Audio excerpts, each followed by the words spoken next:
Can Pierre Poilievre become Canada's Prime Minister? Pierre Poilievre, leader of Canada's Conservative Party, remains a strong contender for Prime Minister in the upcoming federal election scheduled for April 28.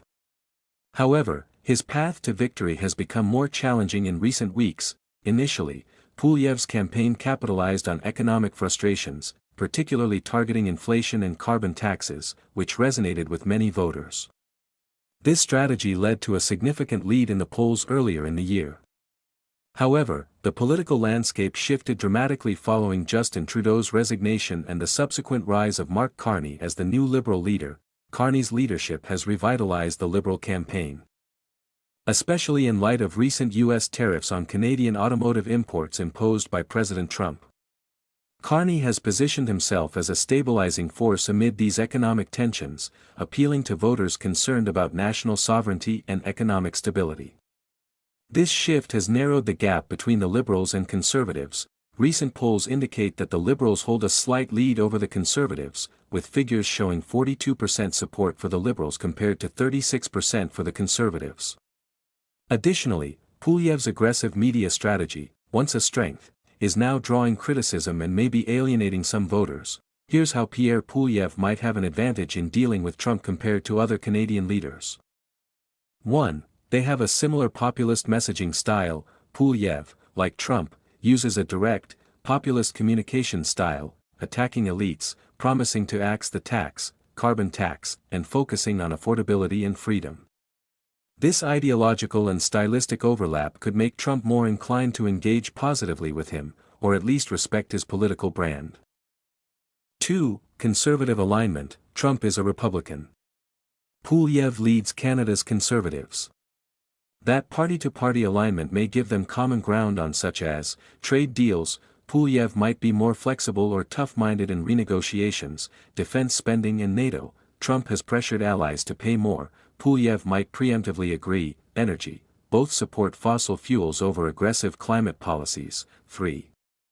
Willingness to push back. Unlike Trudeau, who Trump often criticized and clashed with, Poilievre might command more respect from Trump by being equally sharp-tongued and unafraid to push back. It would be less of a diplomatic approach and more of a tough-talking peer dynamic. 4. No baggage. Poilievre doesn't have past confrontations or bad blood with Trump like Trudeau does. Remember the G7 spat in 2018? That clean slate could help them reset U.S.-Canada relations under a Trump 2.0 presidency. Regarding safety on the streets, Pierre Poilievre has made public safety a central theme of his platform, asserting that the Liberal government's policies have led to increased crime and insecurity across the country. Key proposals for safer streets. 1. Repeal of Liberal justice reforms. Poilievre pledges to repeal Bills C-75 and C-5, which he argues have enabled a catch-and-release justice system. He contends these laws allow repeat violent offenders to receive bail or serve sentences under house arrest, undermining public safety. 2. Three strikes and you're out law. He proposes legislation mandating that individuals convicted of 3 serious offenses receive a minimum 10-year prison sentence, with the possibility of a life sentence. Such offenders would be designated as dangerous offenders, requiring them to demonstrate rehabilitation before any potential release. 3. Use of the notwithstanding clause. In cases involving multiple murders, Poilievre supports using the notwithstanding clause to impose consecutive life sentences without parole eligibility beyond 25 years. He argues this measure ensures that the most dangerous criminals remain incarcerated for life, ending taxpayer-funded drug programs. Poilievre criticizes government-funded programs that provide hard drugs to addicts, claiming they contribute to increased drug-related deaths and crime. He advocates for banning such programs and closing associated facilities near schools and residential areas. In a recent statement, Poilievre emphasized his commitment to restoring safety. We will lock up the worst violent offenders longer and make sure they are not released as long as they pose a danger to our society. He has also criticized what he terms the Liberals' woke criminal justice agenda, asserting that it fails to protect vulnerable populations, including seniors.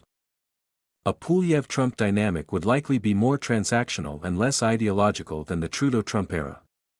Whether that's good or bad depends on your perspective. but Poilievre might have a better shot at influencing Trump on issues like trade, auto tariffs, and border security, not through charm, but through a shared political language.